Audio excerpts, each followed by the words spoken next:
Bi-week preview of our upcoming game against Virginia Tech in a couple of weeks. Are the Rutgers Scarlet Knights the best football team in the New York metro area and Eric Legrand? Let's get to it.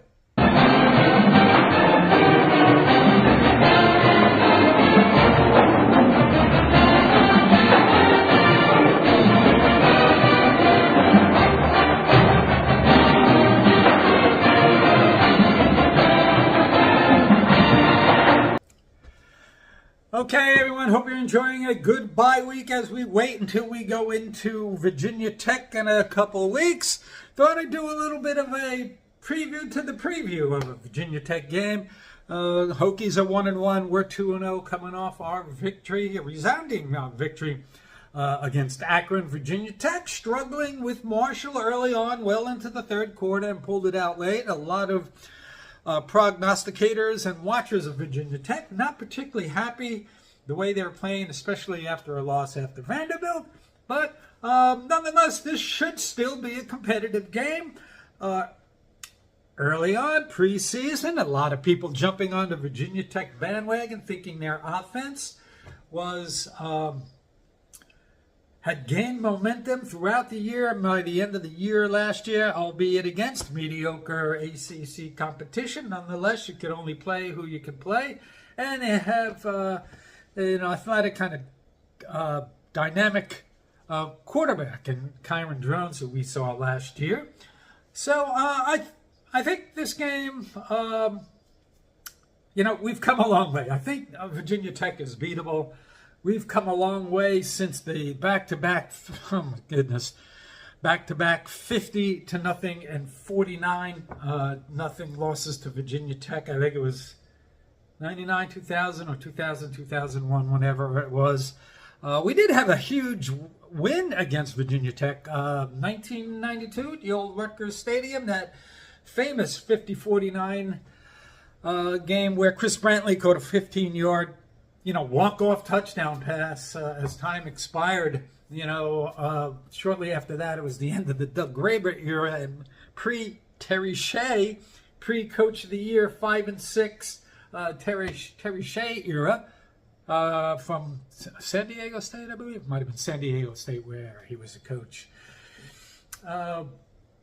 Nonetheless, in that game, we were down, I think it was like 42-30 going into the fourth quarter. And I've talked about Rutgers' weird history as a university before, how we're a public liberal arts college that sort of was arbitrarily and randomly designated a state university, and yet we were expanding, becoming this larger university, but we were still playing the likes of Bucknell, Lehigh, Colgate, Holy Cross Army, Princeton, NYU, yes, NYU, Brown.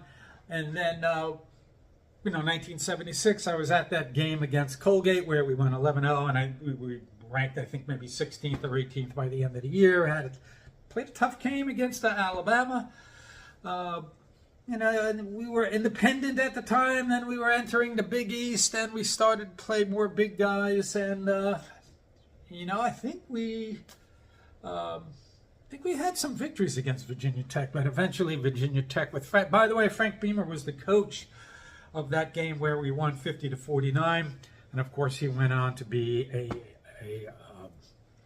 outstanding coach who dominated Rutgers thoroughly and got to a national championship game. That game was the 1992 game was crazy. There was over 1,100 yards of offense. There were 18 penalties, 13 touchdowns, 10 interceptions. Oh my God, if there was 10 interceptions in a game today, Greg Schiano would just be absolutely, positively beyond himself. He would not be a happy camper. 5 fumbles, another thing that Schiano would go crazy over. We've lost like 12 in a row since that game by an average of, 28, 30 points. Nonetheless, we have opportunities in this game, and I think it's a manageable game that we can win. Kind of wish list things. Kyron Jones, he's dynamic, but we can control him. This year he's 36-54, 3 touchdowns, a pick. Rushing attempts. They love to rush this guy and rush him a lot. 31 rushes, 32 yards.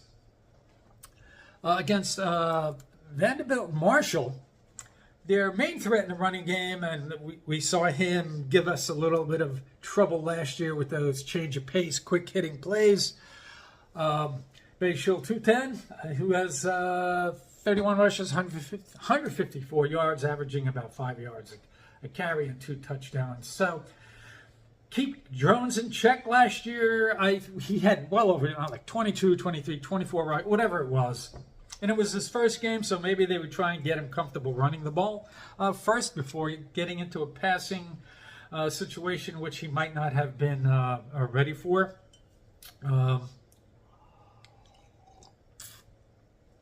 But we managed him.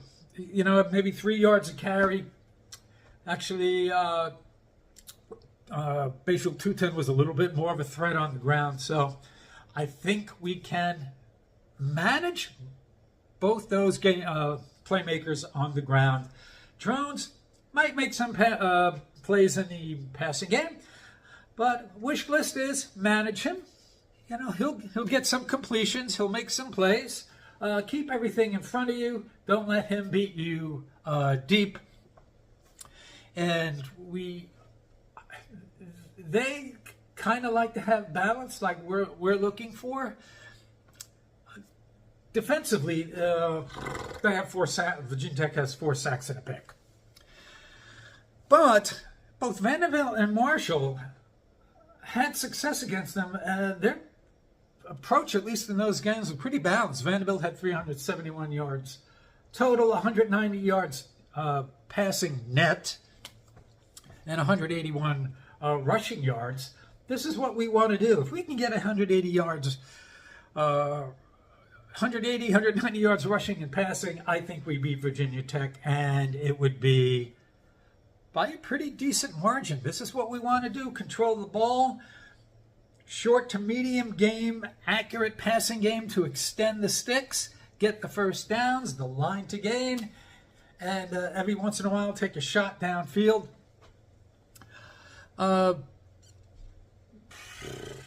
Virginia Tech, against Virginia Tech, Marshall had only 130 yards passing, but they had 208 yards rushing. I think we'll be able to handle their rushing attack much more easily, obviously, than Marshall. I'm looking for, you keep Drones under 200 yards passing, and you keep Virginia Tech rushing around 100, 110, 120 yards, but Drones gets 25, 30 yards on, 15 rushes. We'll be in good shape. 4 sacks against Virginia Tech by Marshall. This is an area where I'm hoping that we continue to make progress, but making progress, we're going from Howard and Akron to Virginia Tech. So the logic is, if you're having a little bit of an issue getting to the quarterback and getting him on the ground there, how much better is it going to be against Virginia Tech? But Virginia Tech has shown that they're a little bit vulnerable in that way. I'd like to see 3 sacks in this game. I would. Because that'll disrupt Drones a little bit. And if you can disrupt him, you have a good chance at winning the day against the offense and winning the game. Drones will, have his place. He'll get some yards somehow or some way. Against us last year, 2023, he was 19 of 32, 190 yards, touchdown and an interception in his first game. Rushing, Virginia Tech had 39 rushes, 129 yards. That's less than 4 yards a carry. Jones, 22-74. Bashil 210 had 17 rushes. Overall, they had 55 yards not counting Jones, 74 yards rushing. But the guy that hurt us a little bit last year was the wide receiver Felton, still on the team this year. He had 6 catches, 84 yards. You know, that's 14 and a touchdown, about 14 and a half yards a carry, a catch rather. Let's make sure that he gets some attention from us. Yes, we have to manage and keep drones, you know, from those off-schedule plays where he breaks off a run or he's throwing on the run. Let's make sure we got Felton covered because he can do some damage. Virginia Tech, you know, likes to, like I said, have that balance, got a fluid offense. They want to be able to run it or throw it at any time. But I think we can manage them into a position where we... at least on defense, hopefully if we get a couple turnovers, which is one of the things that I'm wishing for. I'm saying this every day game. In addition to getting the pressure up front, getting to the quarterback, that helps create pass breakups and turnovers. And that will certainly help against the Virginia Tech offense that can be pretty potent, but they're not one of those teams that's going to take the ball, run it down your throat, and roll up 400, 500 yards. They're not like that. They could be disrupted into having their rhythm on offense stopped. And the way that we can do that is by showing balance on offense, our ability to chew up clock and use the short to medium range passing game by showing balance. 180 yards rushing, 180 yards passing. And, you know, if Ethan goes... I don't know, 15 for 21, 180 yards, a couple touchdowns. I think we can absolutely win this game. And the other wish list for me is that Ethan continues to show the progress in the passing game and bring that into the Virginia Tech game. You know, he's had 6 touchdowns the first 2 games. Gavin didn't have 6 touchdowns until Game 6 last year. That's big improvement. That's huge. So if he can continue to be smart, good ball placement, accurate throws. Don't throw off your back foot this game. I know you had a little bit of, a couple of times where you were rushed early on in the game against Akron. Don't throw off your back foot. You had a couple opportunities out in the flat to Dymere Miller. Kind of came up short on those passes. So let's make sure that we step into the ball and don't make any hasty throws. Along those lines, offensive line. If you can, once again, protect Virginia Tech's defense, they're not particularly formidable. If we give up a sack, okay, but if we can do the same kind of job that we've been doing and protect Ethan, we have a really good chance. I think he can pick apart the Virginia Tech defense underneath, across the middle, which I'm loving seeing, and then hit that occasional deep shot. I think we're in good shape. Don't turn the ball over. Mistakes, always a big thing. So far Virginia Tech has 2 lost fumbles in 2 games. And they're averaging about 6.5 penalties a game. We're doing pretty well in the turnover and mistake aspect of the game.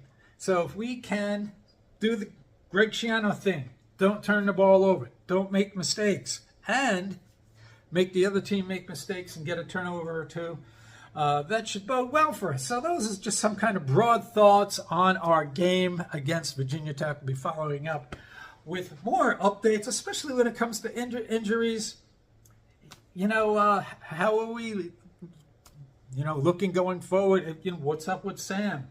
Is he going to play? Maybe, maybe not. The guys at Rutgers-Vatech feel that maybe Sam won't play, but Tyreen Powell might be ready. So we'll have to see how that whole injury thing goes. Are we more dinged up than we think? Or is it kind of gamesmanship heading into our first big game of the year? I hate to see all this attention put on one game this early against a foe who's 1-1, will probably be 2-1. They might even have another game, be 3-1 against some of the so-so competition.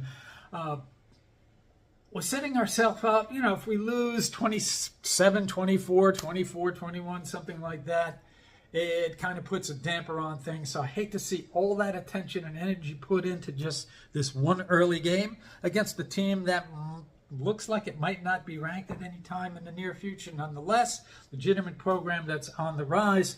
3:30 game, so it's a 3:30 start.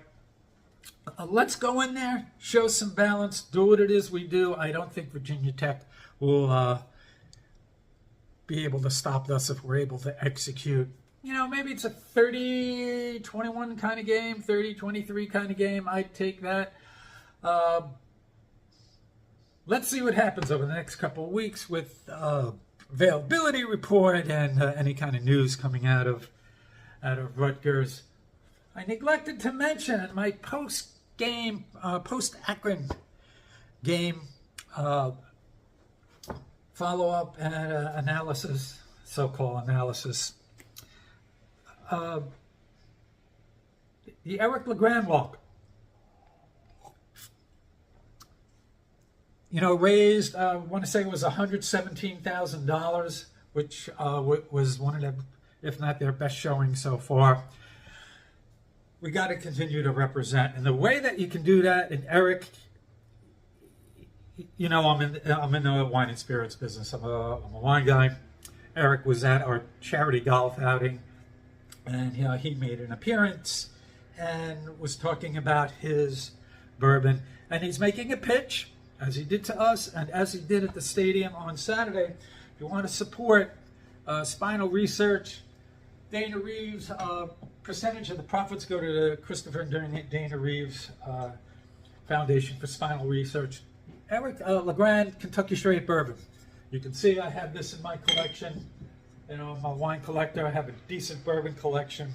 This will retail around $39.99 and won't break the bank. It'll be in that price point with a lot of brands you already have in your bar, whether it be Knob Creek or Woodford or some others. So represent with Eric Legrand's bourbon. Use it in cocktails. You can kick back and sip it like I do. Quick note on the Giants and Jets. Rutgers is probably the best football team in the New York, New Jersey metro area right now. Giants and Jets just look awful. I know Giants fans want to put all the blame on Daniel Jones, get rid of Daniel Jones, yada, yada, yada. It gets kind of old that way. The entire Giants team stunk. And Daniel Jones is the kind of quarterback where if the rest of the team stinks, he's not going to be able to elevate you above that if your defense stinks. You can't run the ball. The play calling is awful. He's not that guy. The O-line for the Giants was not good. A lot of new faces in there, and this is a problem. It's a modern-day problem with the NFL. The first time the Giants O-line played together was in that game against the Vikings. You need to get calluses during the I know the days of 6 games in the preseason are gone, but you need to build up that stamina, that cohesion, and those calluses to be able to hit the ground running and already be in midseason form when you start the season. So the O-line for the Giants, first time playing together. Jets, kind of the same problem. They looked a little rusty last night. We'll get to that in a minute. Brian Dable was supposed to be the genius play caller that was going to change the trajectory of play calling and the schemes on offense. Didn't throw anything deep. Everything was underneath. The Vikings were ready for it. The secondary for the Giants, we know, is a problem. They're awful. They made Sam Darnold look like Joe Montana. He was 10-10, 11-12, 12-13, whatever it was. And the running game wasn't effective.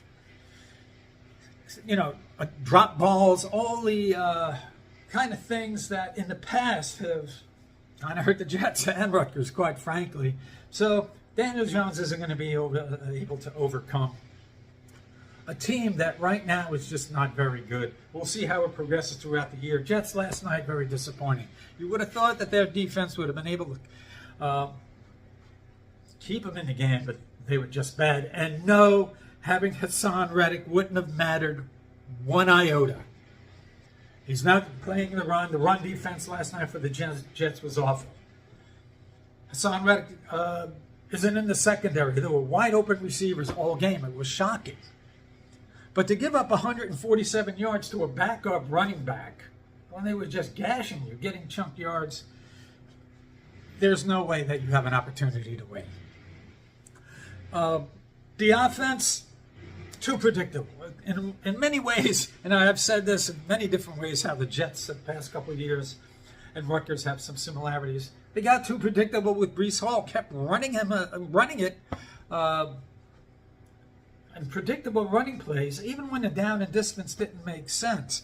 I mean, you had Braylon Allen in there. Why not rotate some of these guys in with that 4th and less than a yard, and Breece got stuffed? That play has Braylon Allen written all over it, and they didn't do it. And, just the guys that didn't play that should have gotten more reps. The team looked disjointed again. A lot of Jet starters didn't play throughout the preseason. Camp is one thing. You got to get these guys game run. They looked kind of rusty. Rogers looked fine. He had some really good throws. They weren't on the field very much. With Rogers on the field, he was on the field like 16 minutes. The Giants were on the field like 21 minutes overall. So they need to get that worked out.